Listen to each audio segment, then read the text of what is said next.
Prepárate para una travesía llena de descubrimientos y, por supuesto, mucha cultura. También de risas. En este episodio de Cultura en Ruta dejamos atrás la monotonía para explorar las vibrantes expresiones culturales que dan vida a nuestra sociedad. ¿Listos para sumergirse en un viaje divertido y cultural? Dale play.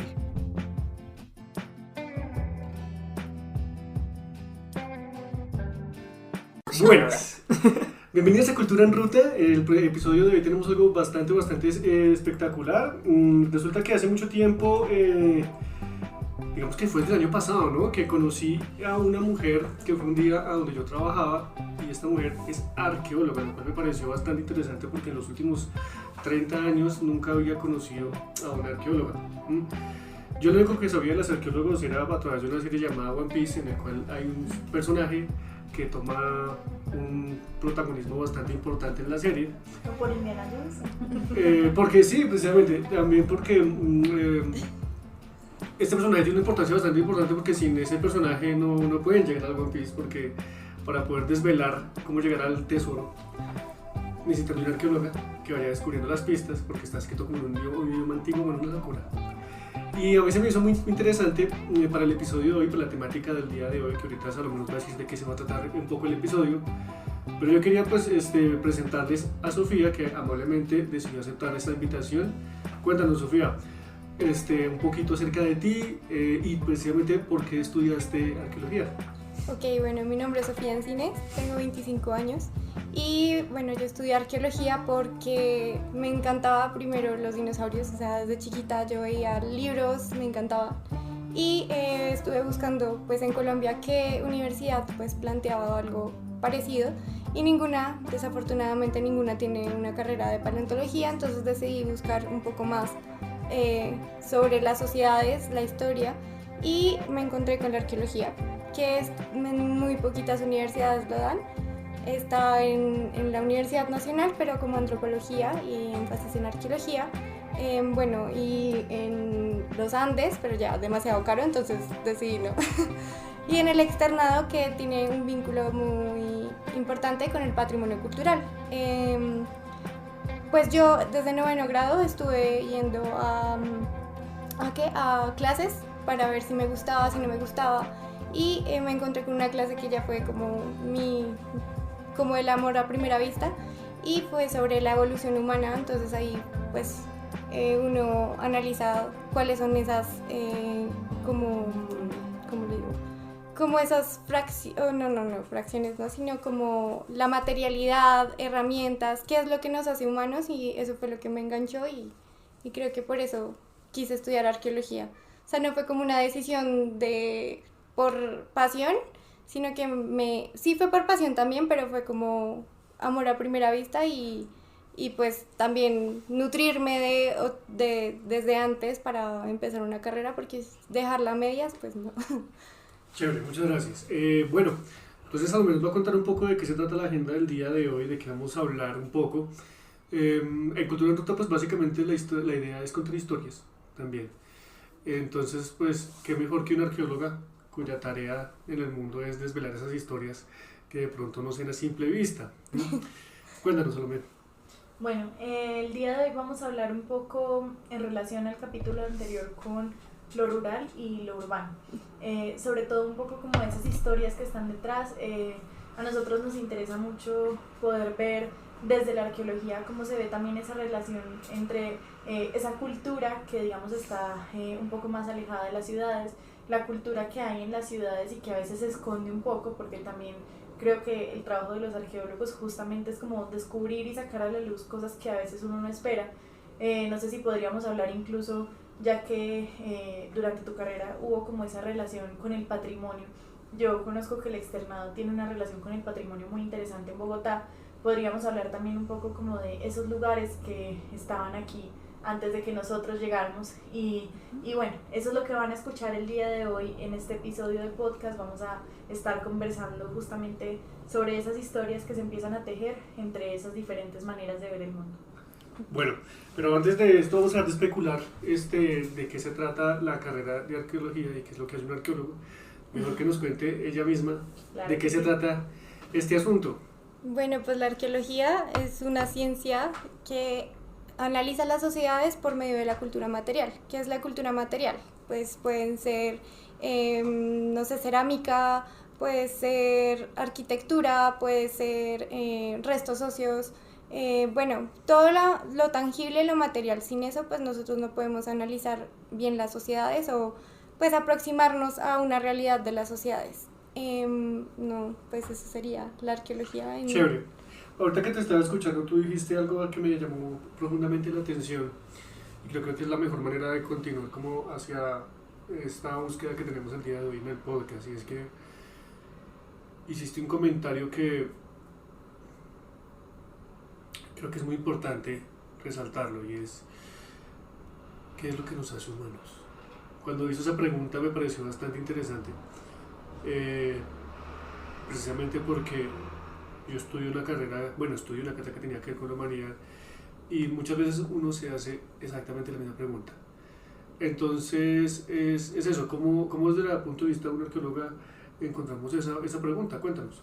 Pues hace poquito estuve leyendo acerca sobre los Homo naledi, que son una especie de Homo de la evolución, de la rama evolutiva, donde encontraron que ellos tenían expresiones culturales, artísticas y expresiones también rituales, ¿sí? Que eso se supone que sería algo de los humanos, que solamente lo simbólico, la abstracción de la realidad sería el humano, el Homo sapiens sapiens, y pues en realidad nos damos cuenta que este nuevo Homo nos ofrecen como vías para explorar qué sería lo humano de verdad, porque si ya hay representaciones artísticas desde antes de los Homo sapiens sapiens, nos replantea todo lo que creemos que era la humanidad, porque pues somos pensantes, somos los que podemos expresar la realidad, o podemos hacer rituales funerarios o pensar en la religión o algo del más allá. Y eso pues fue como un sacudón a toda la comunidad científica, porque fue como, ¿qué está pasando? O sea, esto es nuevo, ¿qué nos hace humanos? Y eso es una gran pregunta para mí. Todavía no lo sé, ¿qué nos hace humanos? Podría ser, no sé, ya algo más científico, la morfología, el cerebro, sí, eso sería. Pero digamos, el arte o cosas así, no sé cómo sería un humano, porque ya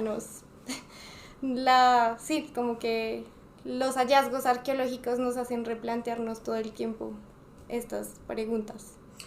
Creo que una gran parte de la humanidad son aquellas pasiones, búsquedas y sueños que tenemos. Cuando a mí a nivel personal me pasa que me presento a convocatorias, a espacios de cultura, etcétera, etcétera, o proyectos, becas, etcétera. La primera vez que lo hice con un maestro bastante amigo mío, se llama Camilo Ordóñez, y lo primero que hizo fue preguntarme: ¿a usted por qué le impele trabajar en esto? ¿Por qué usted quiere hacer esto? ¿Por qué usted quiere trabajar en una beca que tiene que ver con conflicto armado, por ejemplo? Y hacer arte a partir de eso. Estas pasiones y búsquedas son supremamente importantes en el área de las artes.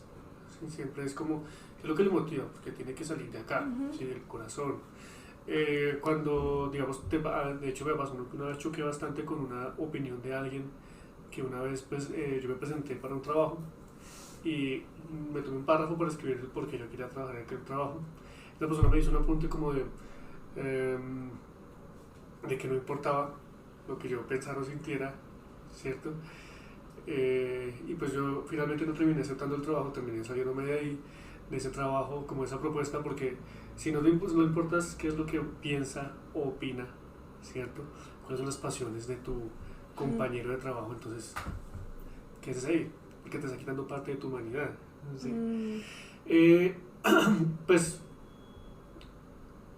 más allá de esas tomas de decisiones, el por qué cuento esta pequeña historia es precisamente porque me parece súper interesante escuchar por qué arqueología. Pues comencé preguntándote ahí por qué te impelía eso, y bueno, de alguna manera también me dijo que llevaste algunos procesos interesantes en tu carrera. ¿Hacia dónde te fuiste inclinando? ¿Qué fue lo que te fue llamando? ¿Qué fue lo que hizo que te motivara como a a investigar o a buscar cosas. ¿Cuál es como eso es lo que Sofía se fijó para investigar en su proceso académico y que seguramente lo seguirá llevando en su proceso profesional ya como trabajadora más adelante, yo no sé. Bueno, pues la curiosidad fue lo que me motivó, pero a mí, pues mi rama o lo que a mí me gusta o lo que yo tengo más pasión es hacia los rituales funerarios y todo lo que tenga que ver con lo que no se ha hablado dentro de la arqueología, como es las mujeres, los niños y los adultos mayores.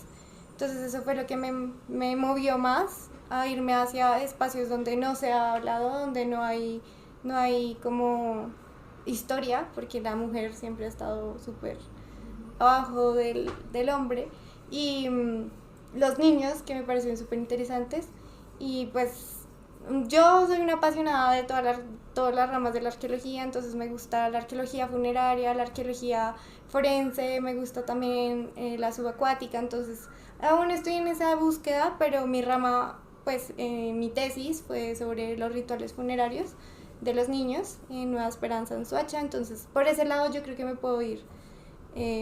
Sí, me gustan mucho los rituales funerarios. Eso es muy interesante porque incluso, bueno, eso nos empieza a contar también la historia.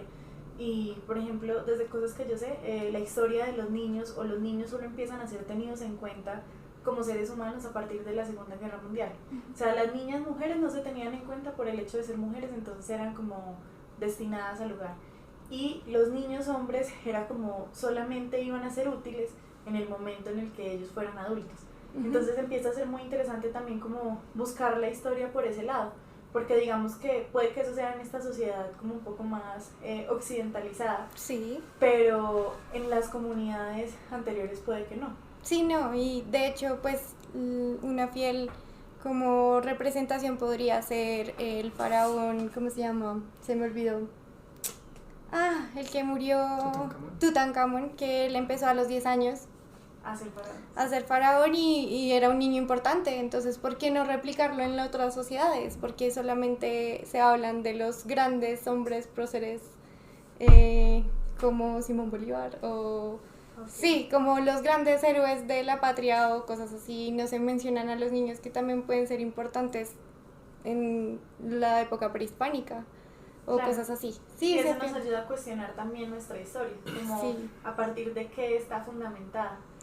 sí, además porque pues si solo nos fijamos en una cara de la historia, pues no tendría sentido, o sea, toca ver todo el rasgo de las sociedades, por eso la arqueología me parece tan interesante, porque no solo analiza un solo individuo, sino como todo el contexto, que eso es lo chévere, no solamente es como el hombre y no, o sea, te puedes ir por ese lado, pues si ya te gusta analizar, pero tú puedes ver todo el contexto social y eso me parece muy interesante.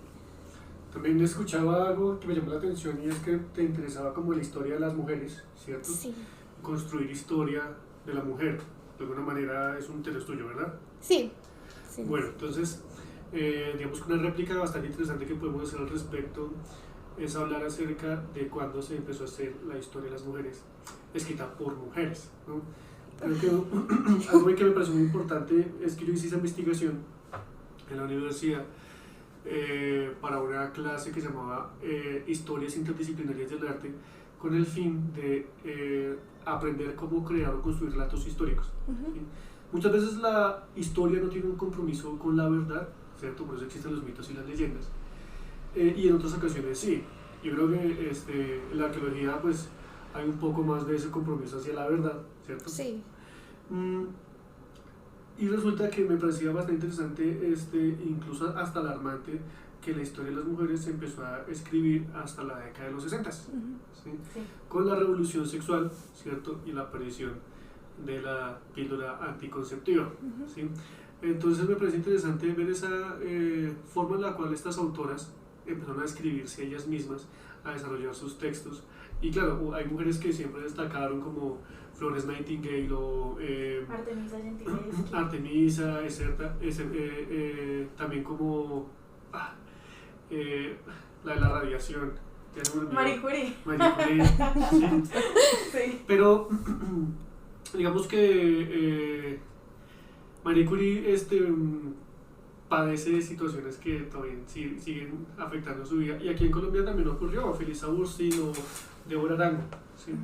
Incluso antes de ella también hubo otras mujeres como Ena González, si no estoy mal, es que es Sí. el nombre de ella. Entonces esa búsqueda como por escribir y desarrollar una historia de las mujeres me parece bastante chévere, ¿cierto? Es una iniciativa curiosa porque ahí hay hasta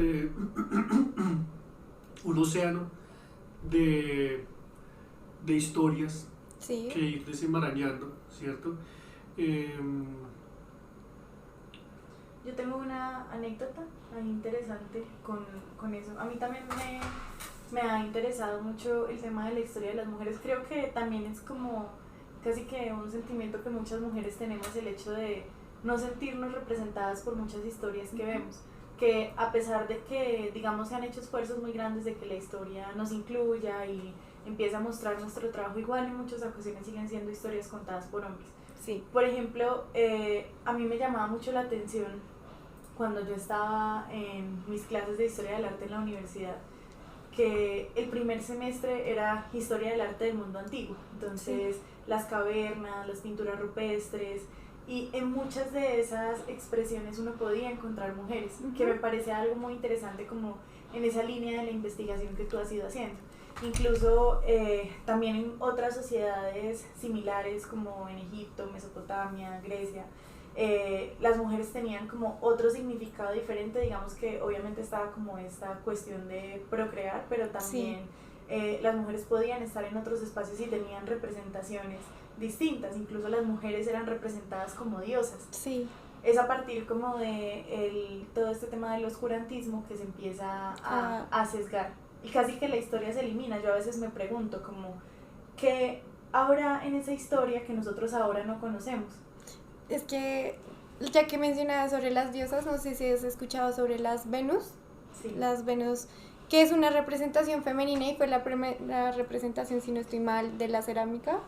De cerámica, que es una figura femenina. Obviamente se encontró con otros elementos que eran pues animales, pero pues es como, bueno, hay una representación de una mujer, será pues no sé, la deidad, o qué será para ellos, que representa a la mujer, y eso fue como, para mí también fue como abrir los ojos, como las mujeres no estamos solamente lavando los platos y cuidando a los niños, sino que también nos pueden representar como más allá, algo más, porque eso, o sea, es una representación artística, pues ya es porque tú crees en algo, o sea, es como la abstracción de tu cultura. Entonces eso me parece súper chévere, ya que lo mencionabas.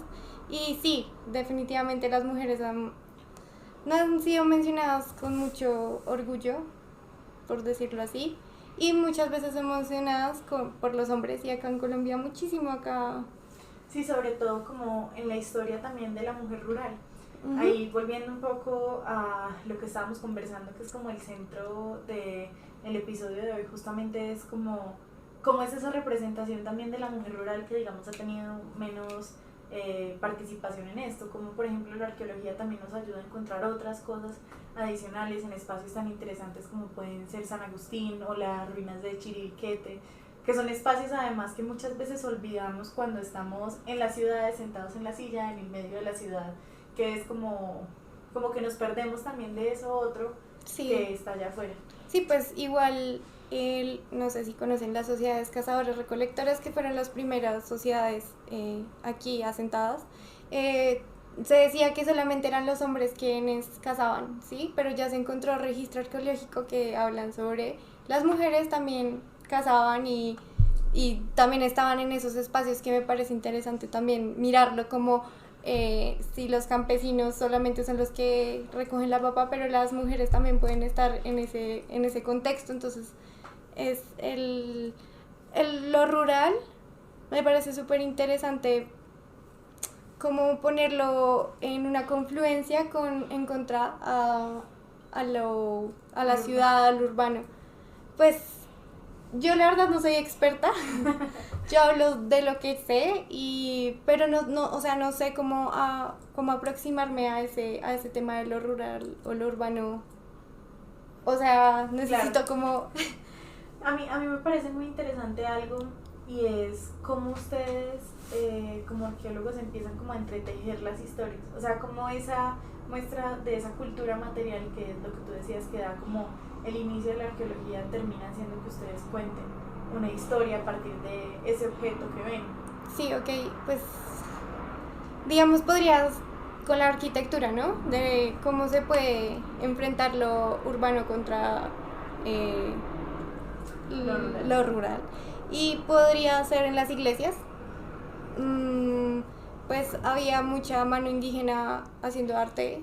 No sé si han visto como que hay representaciones artísticas dentro de las iglesias y ahí va como, sí, como una contra, no sé cómo decirlo. Sí, o sea, como que... Yo creo que la historia que quieres contar es la siguiente.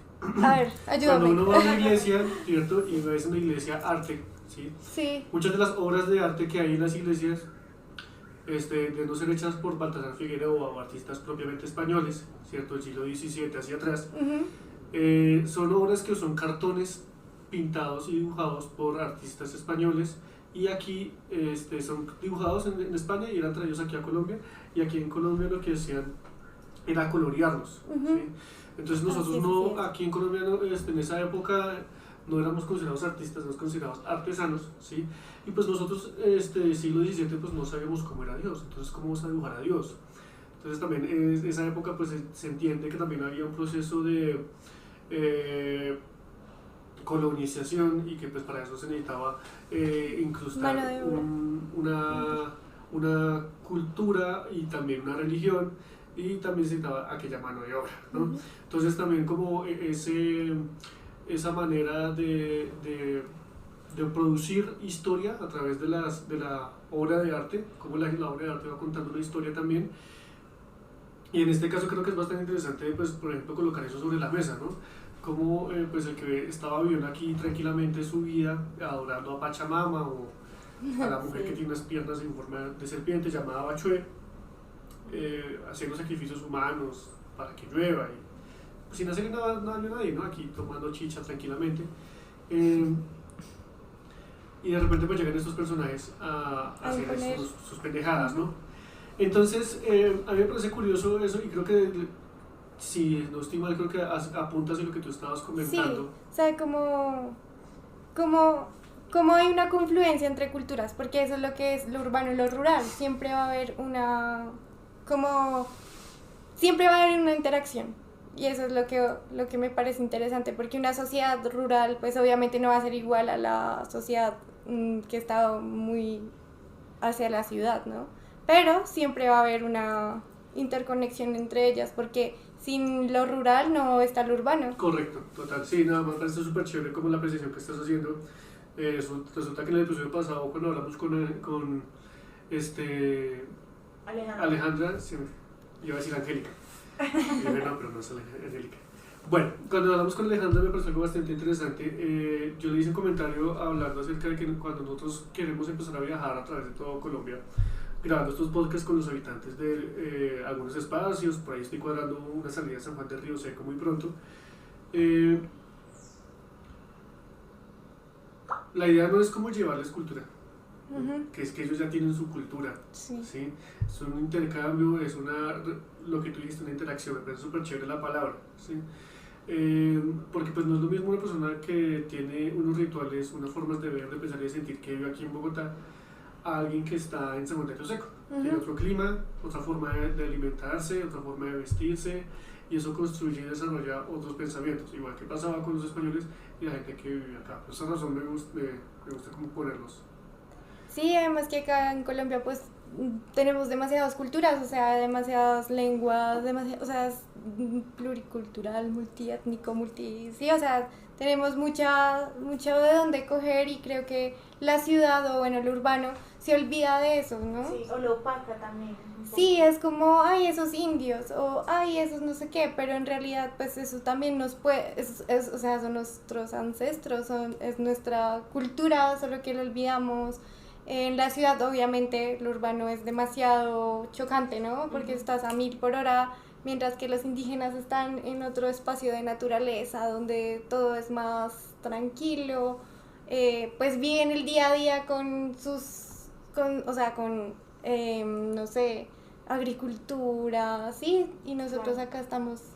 Y también la arquitectura nos habla, ¿no? Entonces, digamos, acá los edificios viven 1000 personas, allá es el bohío súper tranquilo, tienen... Que sí, respeta la naturaleza.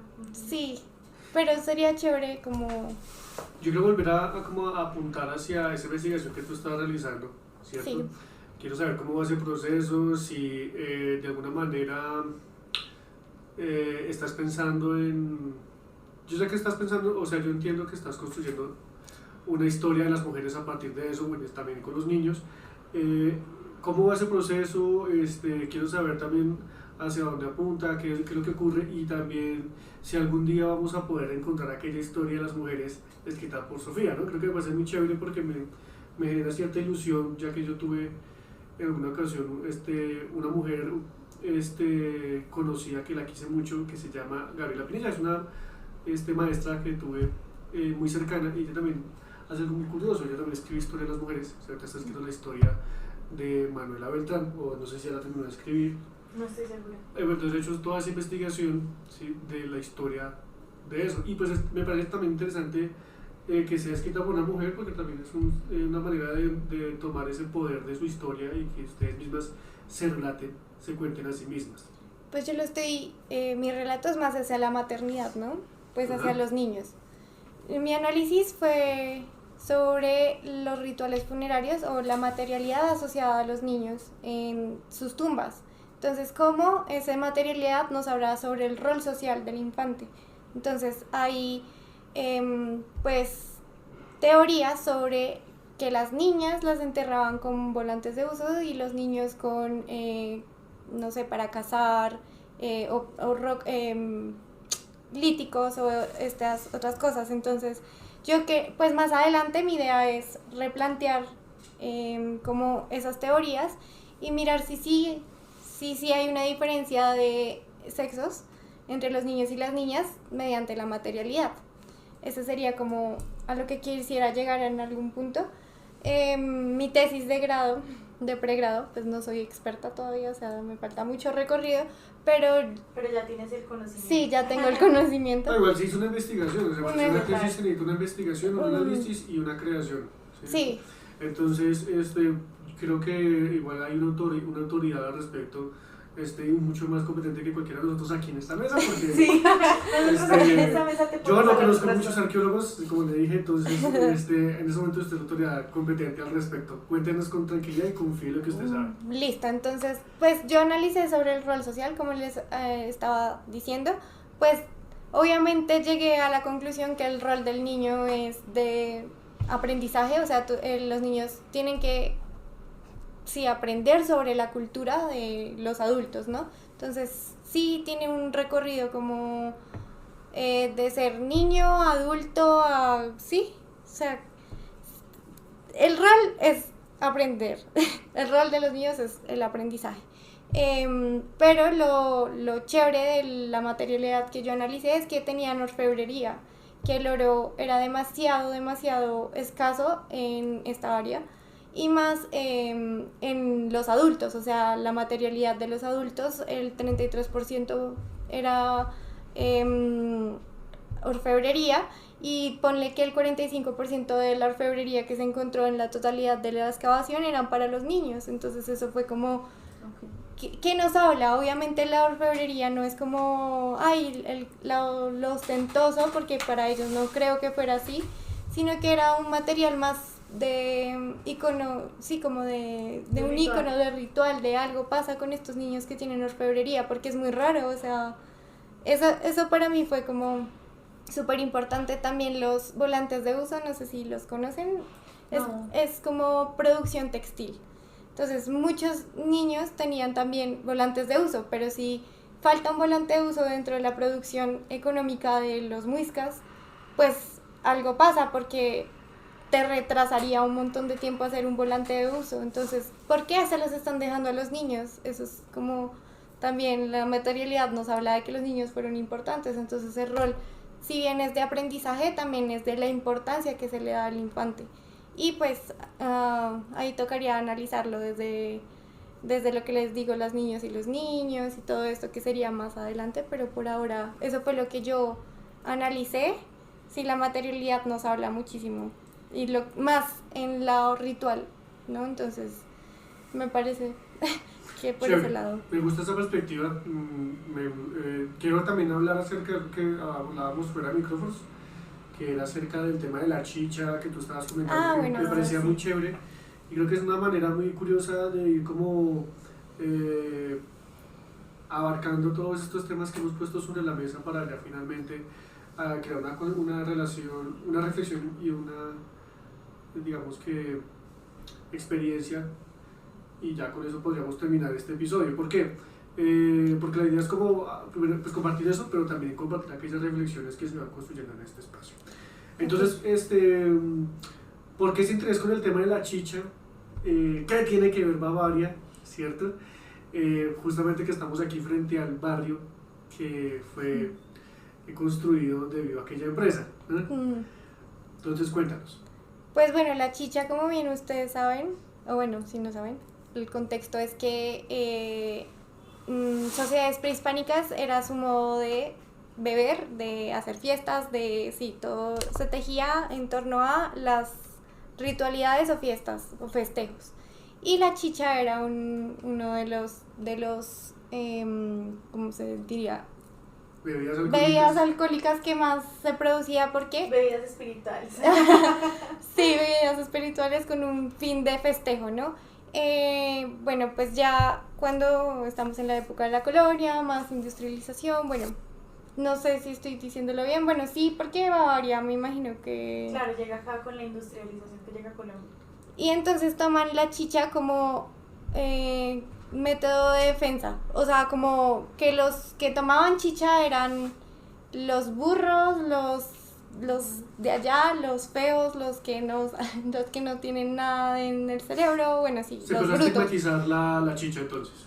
Y para que Bavaria cogiera la pola, la cerveza, como su presentación de que si tomaban cerveza, pues no iban a ser los brutos, no iban a ser los rezagados de la sociedad.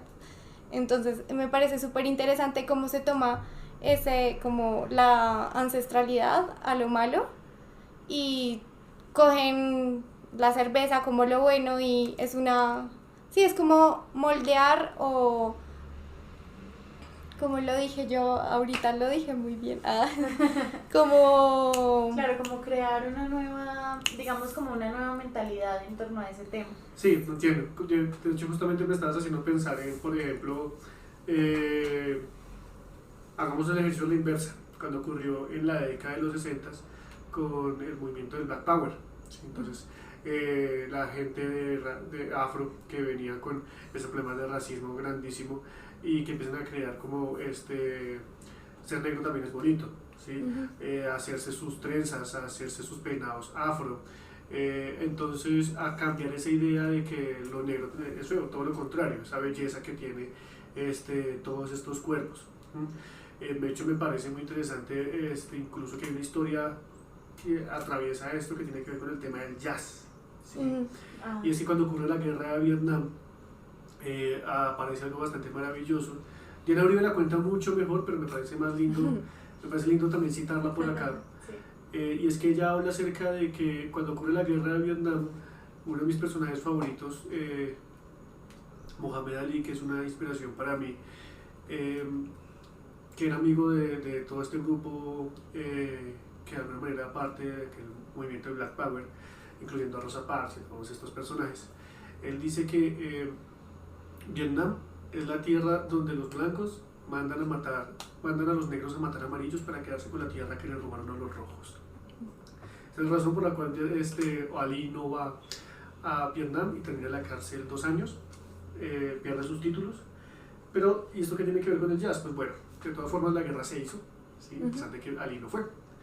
Entonces, los que van a Vietnam, pues muchos negros sé que deciden decir no voy, ¿cierto? Y terminan en prisión. Y los que van, pues muchos vienen de estas escuelas americanas que uno ve en las películas, porque pues yo no he visto esas escuelas, pero creo que aquí en Colombia también se hacen esas cosas como bandas de guerra que tocan como música en la que hay trompetas y todo ese tipo de instrumentos.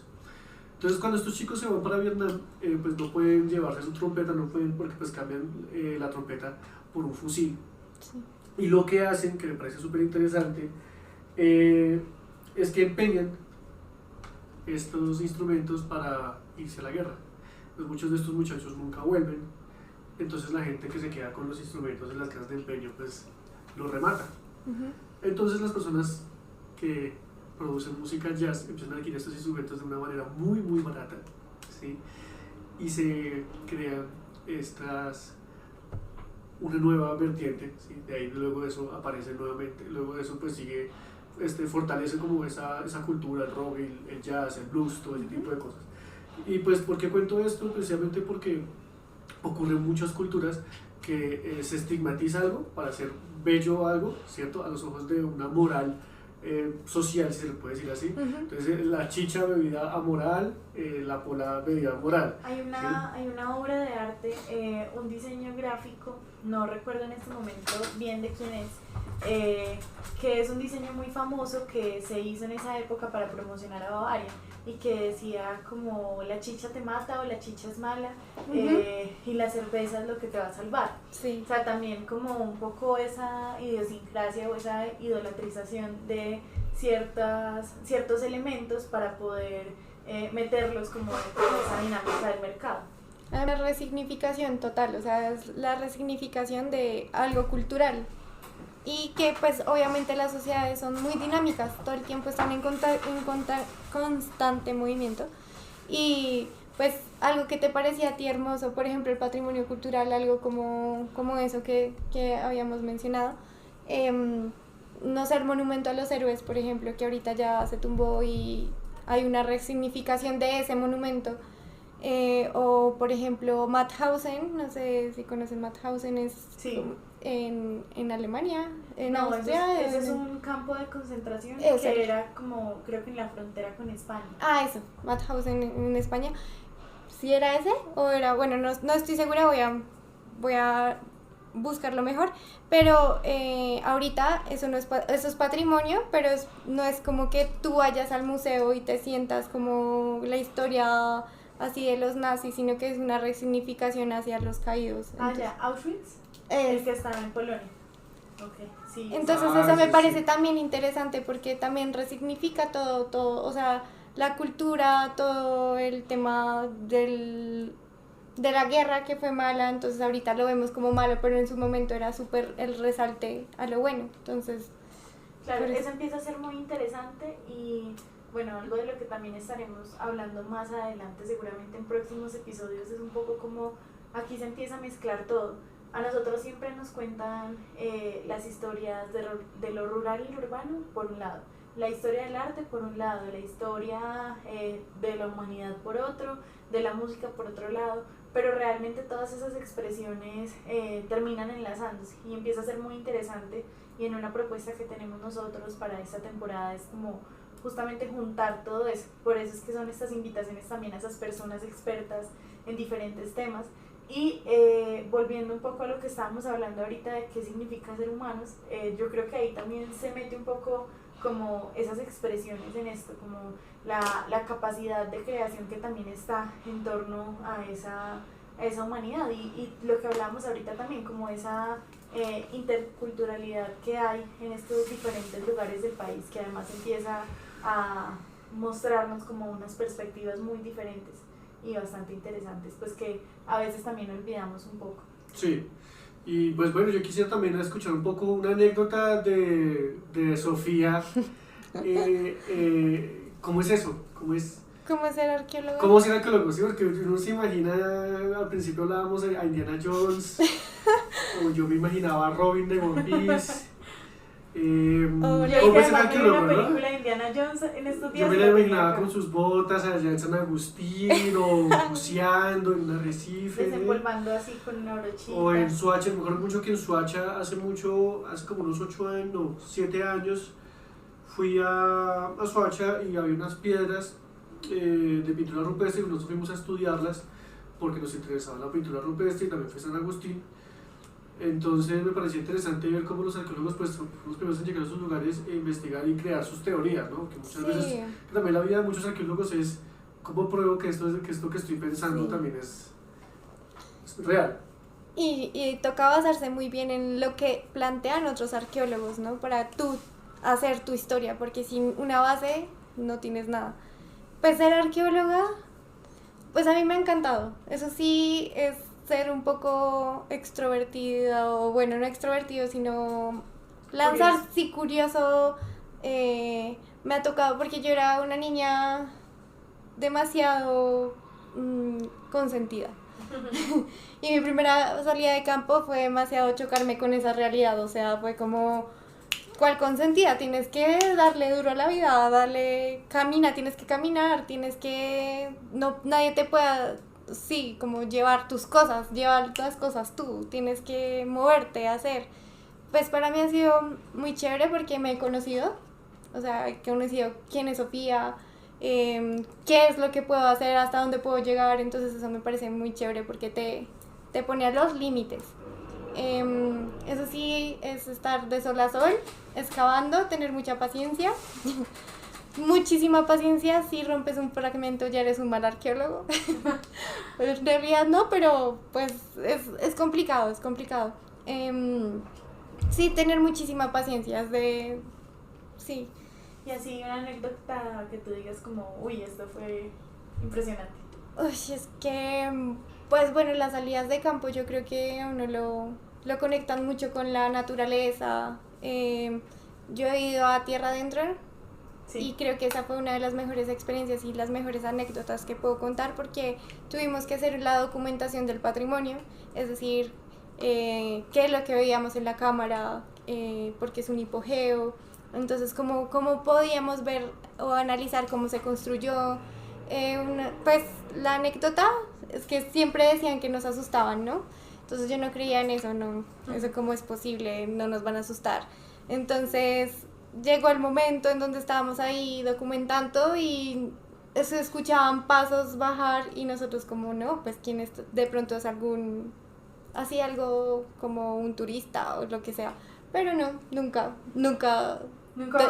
bajó, entonces era como el susto y esas anécdotas del miedo y de que uno tiene que pedirle permiso a las comunidades ancestrales y todo eso, pues eso también es muy arqueólogo. Sí. Pero chévere, como que también es como esa, aunque parezca como esto de ese misticismo también le mete como también, sí, ese misticismo a la amenaza que uno también trate con respeto a algunas de esas situaciones, ¿no? De hecho, yo en una ocasión estuve con un amigo, se llama Mateo, él trabaja en el Museo de Antropología y ellos tienen las piezas de cerámica de hace no sé cuántos años, pero entonces es diferente como la ve una arqueóloga como la ve un artista.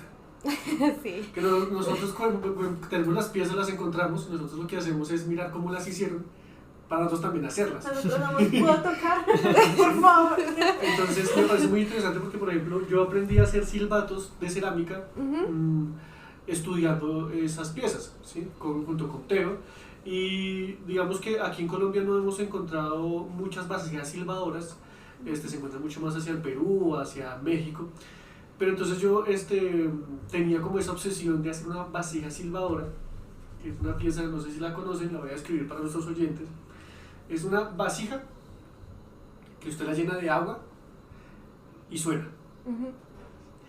Y tiene un sonido que puedes imitar el sonido de un animal, es una vaina súper interesante y parece mágico. Pero en realidad pues es una vaina que después yo lo estoy hablando con otro amigo de otro lado y es chévere verlo desde otra perspectiva. Yo lo veía como algo mágico porque ¿cómo carajo hacen que esto suene? ¿No? Pero pues mi amigo era ingeniero. Digo, tan pendejo, eso es mecánica de fluidos, perro. Es lo que pasa, es lo siguiente. El agua empuja el aire, ¿sí?, hacia un silbato que tiene dentro. Tambores, pensando que era magia. ¿No? Sí. Entonces... Pero esa magia es chévere. Sí, esa magia también lo hace interesante, lo hace chévere y a veces es bonito no saber cuál es el truco de magia. Pero en mi caso yo sí quería saber cómo es el truco de magia para replicarlo.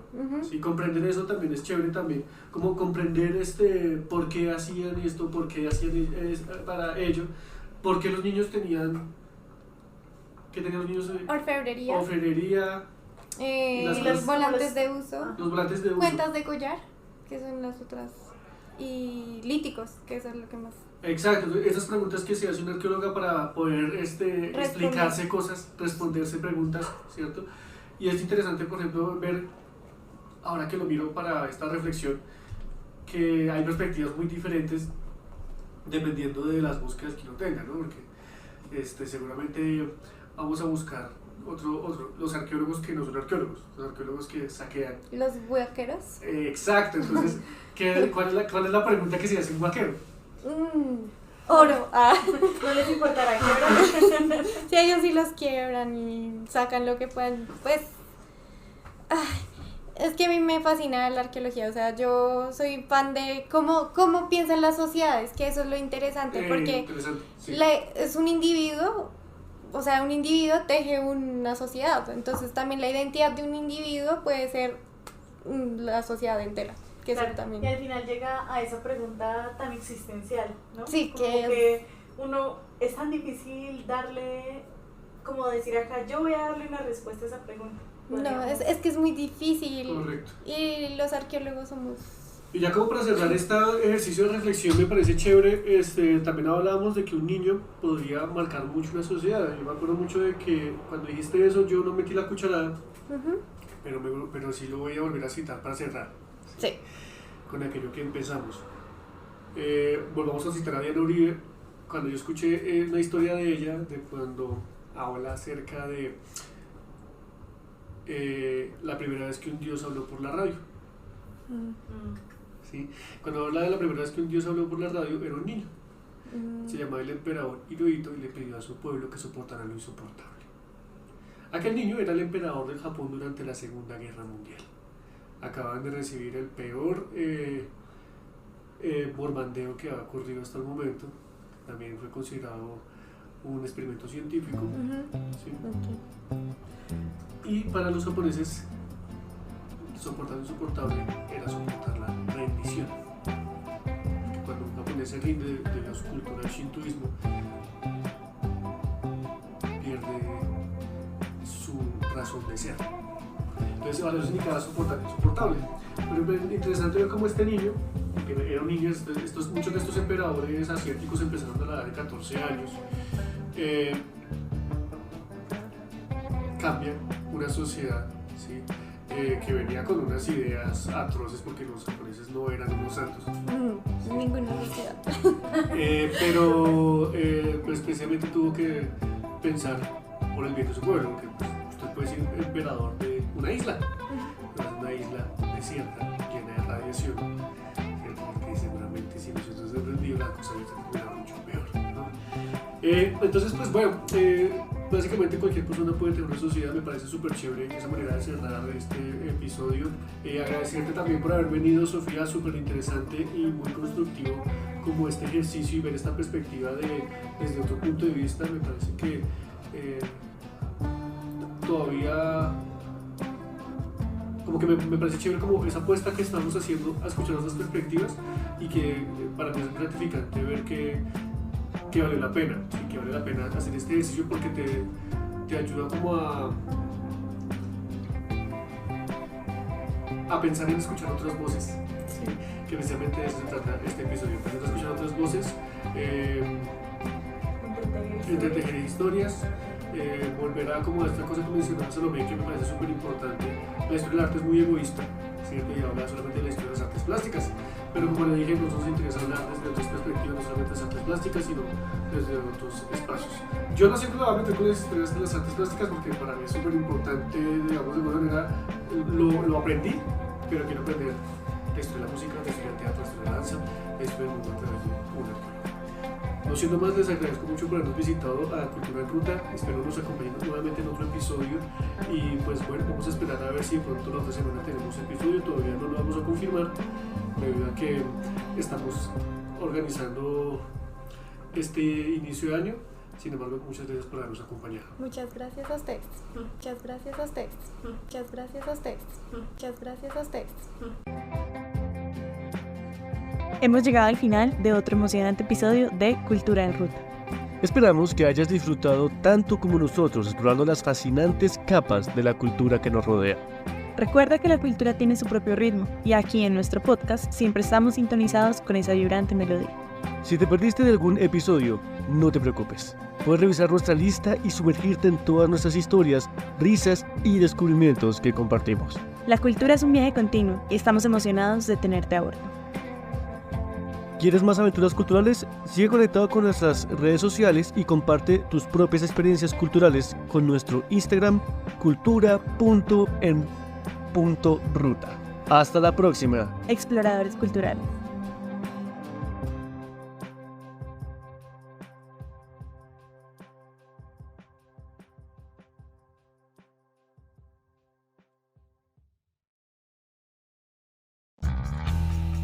En cada episodio nos entregamos apasionadamente a descubrir los encantos escondidos de nuestro país. Desde las veredas más apartadas hasta los pueblos más pintorescos. Tú ya formas parte de nuestra comunidad con solo sintonizarnos. Pero con tu apoyo en Patreon podemos profundizar en este vínculo y hacer que nuestra aventura sea aún más emocionante. Cada aporte es como una declaración de amor, impulsándonos a seguir creando episodios llenos de emoción, arte, historia y cultura. Tu generosidad nos permite continuar nuestro viaje, cubriendo los gastos de equipo técnico y logística necesarios para capturar la esencia de cada momento memorable. Gracias por ser nuestro cómplice en esta aventura.